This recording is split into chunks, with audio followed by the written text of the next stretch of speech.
Hello, my name is Dan Linsky. I'm the retired Superintendent-in-Chief of the Boston Police Department. I think I have the best cop story in America. Started out one night on my way to work. I had learned that the gorilla had escaped from the zoo a couple of days earlier and been put back as enclosure before he could get out of the inside building here. But they'd redone his enclosure and ensured that he would never escape again. 2 hours later, while sitting at my desk, I heard a radio call for a gorilla in the streets of Boston. When I responded to the scene, little Joe was standing outside drinking a Diet Coke out of a trash barrel. There were 2 young veterinarian technicians in a van who were sent to try and retrieve the gorilla. They were scared to death and not sure what to do. I found them on the phone with the veterinarian getting instructions on how to handle a dart gun. Hey, be careful with that.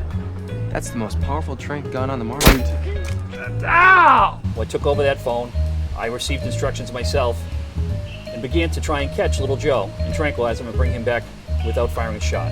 Drove up to him, shot him with a dart gun. He was hit in the chest. He took the dart out, sniffed it, and threw it right back at me. And that began a 3.5-hour chase to try and reclaim our escaped gorilla Joe. After 6 darts later, 3 hours of adventure, including night vision goggles, walking through the woods trying to find the gorilla who was now high on the tranquilizer, but we could not find out where he was.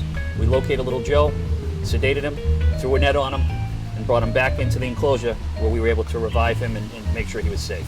The next day, I showed my son on the video on the news where Dad was chasing the gorilla down the street. He still thought I had made it up and I was playing a practical joke on him, until he got to come to the zoo and feed little Joe through the cage and be zookeeper for the day. I guess apparently I was the dad who cried gorilla.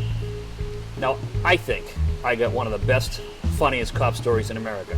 However, I know you probably think differently. So here's your opportunity. Here's your call to action. Tell us about your most amazing day on the job. You can either send in a video, you can write a story and submit it to the link below, or you can just leave a comment on this story.